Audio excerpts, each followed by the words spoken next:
ಮಲ್ಪೆ ಮೀನುಗಾರಿಕಾ ಬಂದರಿನಲ್ಲಿ ಮೀನು ಏಲಂ ಮಾಡುವ ಕಾರ್ಮಿಕನ ಮೇಲೆ ನಡೆದಿರುವ ಹಲ್ಲೆ ಪ್ರಕರಣವನ್ನ social democratic party of India Udupi ಕ್ಷೇತ್ರ ಸಮಿತಿ ತೀವ್ರವಾಗಿ ಖಂಡಿಸಿದ.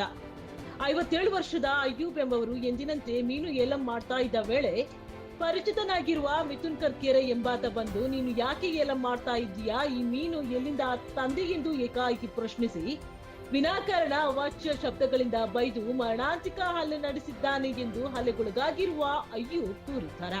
ಮಲ್ಪೆ ಬಂದರು ಜಿಲ್ಲೆಯ ಪ್ರಮುಖ ವ್ಯಾವಹಾರಿಕ ಕೇಂದ್ರವಾಗಿದ್ದು, ಸರ್ವಧರ್ಮ ಹಾಗೂ ಜಾತಿಗೆ ಸೇರಿದ ಜನರು ಸೌಹಾರ್ದಯುತವಾಗಿ ವ್ಯವಹಾರ ನಡೆಸ್ತಾ ಇದ್ದಾರೆ. ಉತ್ತರ ಭಾರತ, ಉತ್ತರ ಕರ್ನಾಟಕ ಹಾಗೂ ತಮಿಳುನಾಡು ಹೀಗೆ ವಿವಿಧ ಪ್ರದೇಶದ ಕಾರ್ಮಿಕರು ಇಲ್ಲಿ ತಮ್ಮ ಜೀವನವನ್ನ ಕಟ್ಟಿಕೊಂಡಿದ್ದಾರೆ. ಆದ್ರೆ ಕೆಲವರು ತಮ್ಮ ಹಣ ಹಾಗೂ ಅಧಿಕಾರದ ಮದದಿಂದ ಬಡ ವ್ಯಾಪಾರಿಗಳ ಮೇಲೆ ದಬ್ಬಾಳಿಕೆಯನ್ನ ನಡೆಸ್ತಾ ಇದ್ದಾರೆ. ಇಂತಹ ಘಟನೆಗಳಿಂದ ಇಲ್ಲಿ ದುಡಿಯುವ ಕಾರ್ಮಿಕರ ಮತ್ತು ಬಡ ವ್ಯಾಪಾರಿಗಳ ನೈತಿಕ ಸ್ಥೈರ್ಯ ಕುಸಿಯುವ ಸಾಧ್ಯತೆ ಇದೆ. ಇನ್ನು ಕಳೆದ ವರ್ಷ ಮೀನುಕದ ಆರೋಪದ ಮೇಲೆ ಮಹಿಳೆಯೊಬ್ಬರನ್ನ ಮರಕ್ಕೆ ಕಟ್ಟಿ ಥಳಿಸಿದ ಘಟನೆಯೂ ಕೂಡ ರಾಜ್ಯದಾದ್ಯಂತ ಸುದ್ದಿಯಾಗಿ ಜಿಲ್ಲೆಗೆ ಕೆಟ್ಟ ಹೆಸರನ್ನ ತಂದಿತ್ತು.